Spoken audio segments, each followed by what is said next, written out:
Hello travelers! I am Lorekeen, your traveler's guide to Tyria. Last time we explored what in Guild Wars 1 used to be called the Cursed Lands. It was certainly a threatening place, but we managed to make a few friends along the way. The area we will visit today is slightly more peaceful, but still not drama-free. Follow me. I'll take you there. During Guild Wars 1, Beetletun used to be a small outpost at the crossroads between Nebo Terrace and Watchtower Coast. Over time, the small settlement grew into the Shire of Beetletun, which is surrounded by its farms and waterworks. The pumping station is damaged, so the irrigation system is not fully functioning and one of the pipes is still infested with oozes, though the station is currently under repair. I'll never forget that performance. Do I want to know? Summertime for Boca. Absolutely delicious. Sounds too flowery for me. A man of culture, Sam is talking about a play that the infamous Shijo the Stagnant wrote before his death. A hero from Guild Wars 1 saved that script during Nightfall. The play was initially called Springtime for Varesh, but theater manager Doity changed the title to Summertime for Boca to please his patron, the gourmand Fabian Prince Boca the Magnificent. I just wanted a sandwich. Instead I got soup and spilled it on my pants. It's not funny.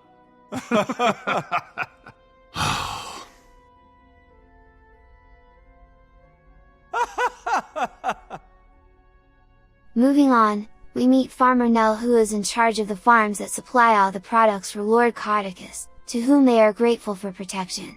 Although that doesn't mean the place is safe.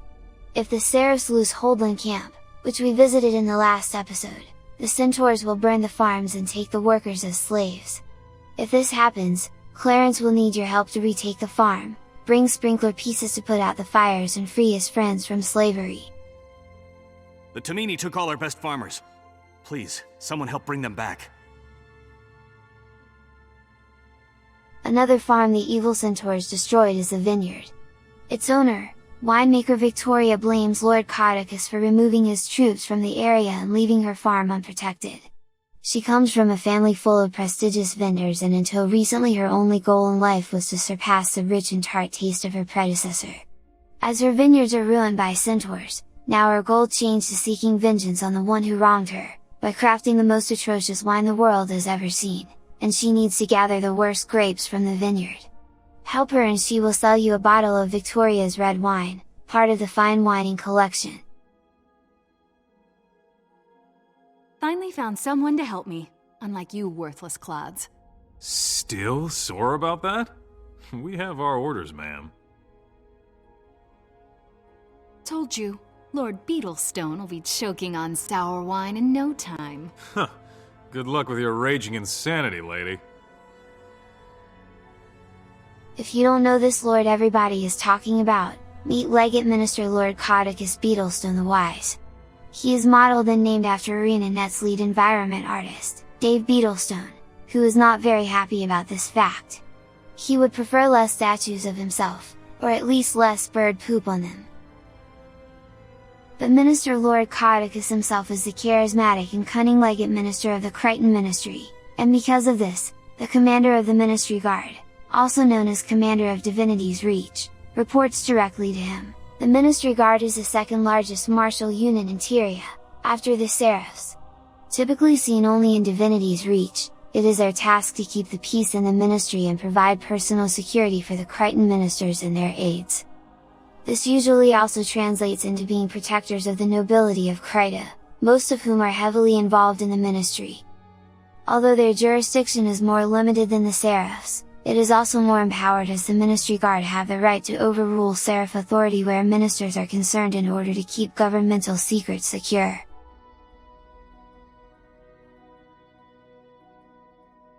Caudecus expanded the town Shire of Beetletun after becoming a minister, and he has a mansion at its northern end. You would think he is happy with the state of things, but Caudecus is not very fond of the Queen. Some may say he is jealous of the attention she gets from Logan Thackeray. Or it might be just because when the king died, Jenna, the only heir, was very young, and so the ministry had control for a few years until she settled in. Some of the ministers were not happy to give up control. Caudecus sure seems like one of these. He makes a lot of money from running carnivals in his town, and this is how he affords to pay his troops. That is why the Shire of Beetletun is never attacked by centaurs, but they do reach the farms. The Shire of Beetletun is a vibrant town, full of important ladies and lords, most working for the municipal council.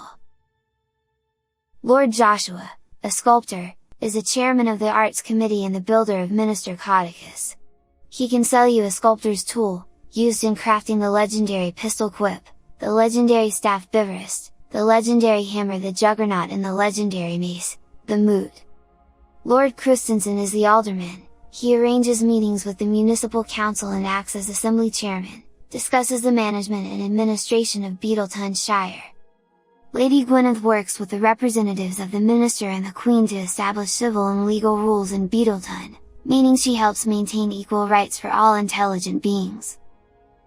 Lady Bower reviews and recommends policy changes on issues related to housing and development, as well as help set tax rates on residents. She comes here to unwind. Lord Jonas is part of the security committee of the municipal council, and his duty is to coordinate the sheriff and any other kind of law enforcement. He is a modest person. Lady Foot, of Canthan descent, is part of the Beetletun's municipal council, and her duty is to maintain the judicial liaison between the Beetletun Shire and Queen Jin as magistrate. But these lords and ladies are not the only one working hard in the town. Mikael is a steward for Minister Caudecus. He keeps the larder stocked and the wine supply flowing, as well as all of the entertainment and staff for the various gatherings that the minister hosts. He'll probably hear from a certain winemaker Victoria soon. Beer, ale, wine, food, dancers. What else do I need to order? More food, I imagine. You never get enough. Fine, more crackers then. Chef Gregory is the one who prepares food for Minister Caudecus. Careful, he gets easily annoyed. I'm so happy Lord Caudecus hired me. I would be too if I were you. Actually, I'd be shocked. What are you saying? Just that he's very generous to give you a job. You know I outrank you. Technically, sure. But the head chef would be lost without me. Oh look! Sergeant Walters is an old friend of ours. She is a seraph that aided in organizing the seraph's efforts at the village of Shamors and during defending Shamor. After the centaurs were pushed back, she was posted to Beetletun by Minister Caudecus Beetlestone, and later we will meet her in Kessex Hills during the whole Tower of Nightmares business. Rose is a chef and a merchant. She sells quite a few drinks from the Brewmaster collection and kits to play Belcher's Bluff. Herman is an irrigation worker for the farms outside, not very keen on Caudecus's arrogance. Royal Architect Paden is the architect of the estate, his last job that still holds sentimental value. Now he's planning to write a book or take up inventing. Say hi to Lulu and Jimson. Jimson is a seraph who is on a holiday leave. Unfortunately, his lover Charice is missing, and you can discover more about that if you venture into the Salvation Pass, the second wing of the Forsaken Thicket raid. There are many cats in the town. This cat would like a slab of poultry meat from anyone, and, in return, it will wait for you by the entrance to your home instance. Only one gray cat will appear. And here is the town's carnival. Bubeth is a member of the Shire of Beetletun's Carnival, and is in charge of creating the set decorations. She carves and paints many of the wood dragons that decorate the stands. She works with Uzolin, who was the premier inventor, artisan, and toy maker of Divinity's Reach. His contraptions thrived under the patronage of Minister Caudecus, and they can be seen on display throughout the city. Like his patron, he is not fond of the Queen, and for this reason you can meet him again if you decide to visit the manor. Thomas Ployd is another member of the Carnival, who has some issues sleeping because of the way the wooden dragons stare at him. They don't bother me during the day, but at night, those wooden dragons put me on edge. I swear they move at night. Chloe is a carny who will let you play a shell game by transforming her assistant into a moa.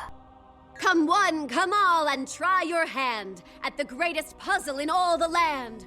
Who is the moa, and who is the man? Tell me, if you can. And with that, the game is done. Please come again, and be sure to tell all your friends. Owen gets to bring smiles to the faces of children, and for that he thinks he has the best job in Tyria. Carney Jebman's attended the Beetletun Carnival grounds, where you can fight him for the prize of a hero point. Formanson is looking for new applications for the carnival. Want to join? And like in any respectable carnival, you can buy cotton candy here, from Ed1. Turns out that in this universe, cotton candy is a healthy snack. And if Charice is around, you can buy fireworks from her. She is also into fortune telling, but she is not very good at it. For example, she threw the bones this morning and according to them, Grinth would allow her a safe journey on her route from Elben Monastery to Beetletun, as she brings regular shipments of food and prizes to keep the carnival operating. Oh look, it's a sign from Landrew. We need to leave, right this minute. But then, she gets attacked by centaurs. You can help Charice, her Seraph Guard, and Xiao, her loquacious pack ox, arrive safely to the carnival. We talked about Elven Monastery and the Lion Road in previous episodes. There should be a link close by. Lady, your ability to read the future may be terrible, but at least we made it. Charice, you made it! And supplies intact, too. We are unstoppable. If you don't count the fortune-telling problems. Thank you for escorting all our materials here. Just doing my job, sir. I have everything you need. You were such a help. Thanks. Yeah.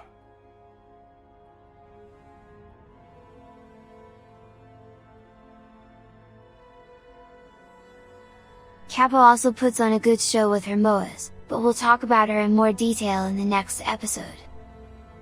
Or maybe you are interested in more town drama? Look no more. I can spend hours looking in the mirror. Really? I can't.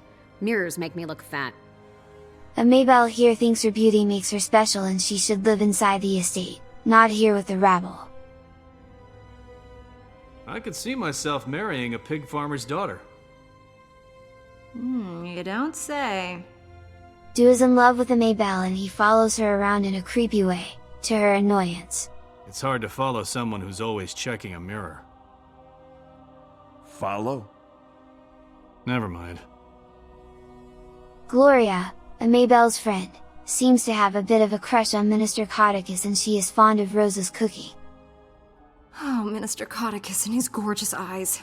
Those eyes, they permeate my soul. Just imagine if we could capture that feeling in a bottle. We should follow him around and see if there's a way to do it. With magic, anything is possible. Ser Kiro hopes Caudecus, as a man of honor that he is, will offer him a job.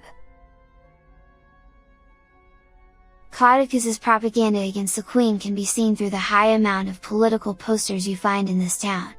You can tear all three of them down for the informed politics achievement. Hey, let's play Minister and Queen. I'll be Caudecus the Wise. You mean Lord of Beetleton? No, it's Lord Beetlestone. It's called Minister and Queen. He's Minister Caudecus. Minister Caudecus let me pet his dog. He doesn't have a dog, idiot. Oh yeah? I saw him beating up a centaur with his bare hands. He had 3 dogs with him. Oh yeah? My parents know Minister Caudecus. I've been to his mansion. I went to his mansion, and I ate his food. But not everyone is against the Queen. Victoria here is a big fan of Jenna's strong mesmer skills. Centaurs ruin my party. I hate them so much! But didn't you ask for a pony? Ponies are cute. Centaurs are ugly and mean. If you like the atmosphere, you can help the citizens of Beetletun maintain their town. Paden, the son of one of the men that built the city, only asks you to help around and keep the town looking nice and prosperous. He looks up to Caudecus and hears some grown-up like him so much, they think he should be king. Other children are not as responsible as Paden and they prefer to play hide and seek to avoid doing the chores. However, if you desire a fancier decor, you can always ask Valera Jenkins to allow you to enter Caudecus's manor. Be warned, things can get a little bit messy there since it is a dungeon. Maybe bring some friends along? Minister Caudecus's estate has another gate to the west. However, Ministry Captain Lang guards it and he doesn't let anyone in, not even us. But it's okay. After all, he leads the ministry guard in the area and he was the one that informed Logan Thackeray that the centaurs which attacked Shamor passed through Caudecus lands. And over there is Fisherman Will, the heart vendor for probably the first heart with underwater content. His life is mostly slow and quiet, although the scale give him some headaches. He seems to be a bit confused about which troops are supposed to fight with or against the Seraph. Or maybe he knows something?